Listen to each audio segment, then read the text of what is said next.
¿Qué tal? Quiero leer con ustedes un pasaje que es clave para llegar a conocer a Dios, ¿sí? Dice, pero sin fe es imposible agradar a Dios, porque es necesario que el que se acerca a Dios crea que Él existe y que recompensa a los que lo buscan. Termina diciendo este versículo, Dios recompensa a los que lo buscan. Dios recompensa a aquella persona que se interesa en conocerlo a Él. Cuando yo todavía no había recibido a Cristo, un tiempo antes subí a la terraza de mi casa y le dije a Dios, sin creer en Él todavía, no había recibido a Cristo en mi corazón todavía. Mi abuela me hablaba de Dios y yo pensé que Dios era el Dios para los viejos, ¿no? Pero miré hacia el cielo y le dije a Dios, sin saber si Él me escuchaba, Dios, si existís, yo te quiero conocer. Y a partir de allí empezaron a pasarme cosas que me fueron guiando hacia ese día maravilloso en que le abrí el corazón a Cristo para que Él entrara, perdonara todos mis pecados, me limpiara de toda mi maldad y me hiciera un hijo de Dios. Y ahora empecé a entender la Biblia, a entender el mundo, a entender las circunstancias, todo. ¿Por qué? Porque estaba en aquel tiempo en una terrible confusión y de repente al conocerlo a Dios todo eso se despejó. ¿Pero por qué? Yo no sabía si Dios existía, no me cerraban muchas cosas de este mundo, de esta vida.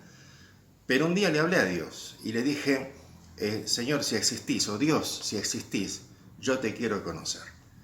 Y empezaron a pasarme cosas que desembocó en que Él se me presentó, entendí que Él me amaba y que había dado su vida por mí, me perdonó mis pecados. Yo sentí como cuando Cristo entró en mi corazón y me limpió de toda maldad. Por eso les vuelvo a repetir este versículo, pero sin fe es imposible agradar a Dios. Si vos lo estás buscando a Dios, o usted lo está buscando a Dios, es porque Él está haciendo que se produzca ese momento, ¿sí? Es Dios buscándonos a nosotros. La Biblia dice que no hay quien busque a Dios, pero sí que Dios nos busca a nosotros. Es como aquella parábola que Cristo habló del pastor que se le fue una oveja y dejó las 99 en el desierto y fue detrás de la oveja que se la había perdido hasta encontrarla. Y cuando la encontró la puso sobre sus hombros y la llevó a su casa, con las demás ovejas, la adoptó como propia y la tenía en su casa.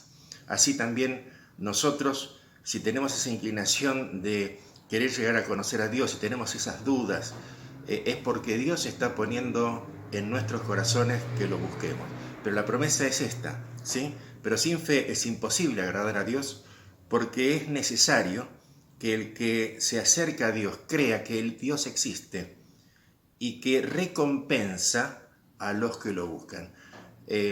Si usted está buscando a Dios, crea que lo va a encontrar.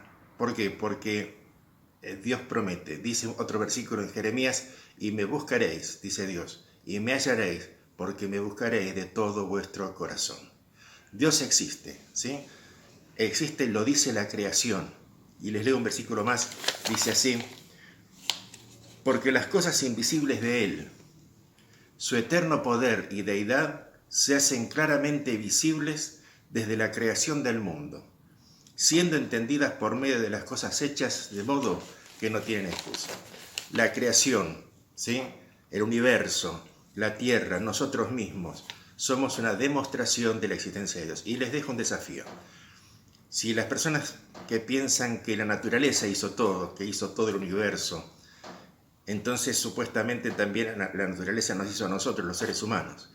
Pero los seres humanos tenemos tres propiedades que son muy particulares de nosotros. Tenemos pensamiento, sentimiento y voluntad. Y la pregunta es, ¿la naturaleza tiene pensamientos, sentimientos y voluntad? ¿Piensa la naturaleza? ¿Siente? ¿Decide? Si usted dice que no, entonces ¿cómo hizo la naturaleza para crearnos a nosotros con esos atributos, ¿no es cierto?, de poder pensar, sentir y decidir? Y para la persona que está pensando, entonces sí, la naturaleza tiene pensamiento, sentimiento y voluntad, pero ya no lo puede llamar la naturaleza, tiene que llamarle Dios. Y ese Dios dice que sí siente, porque nos ama, de tal manera amó Dios al mundo, que ha dado a su Hijo unigénito para que todo aquel que en Él cree no se pierda, sino que tenga vida eterna. Dios siente, Dios ama. a usted lo ama y por eso Cristo vino a morir por sus pecados para que usted pueda ser salvo, para que vos puedas ser salvo, ¿sí? Así le hablamos a todos, ¿no es cierto? Bueno, que Dios los bendiga y realmente podemos reflexionar sobre esta palabra de Dios.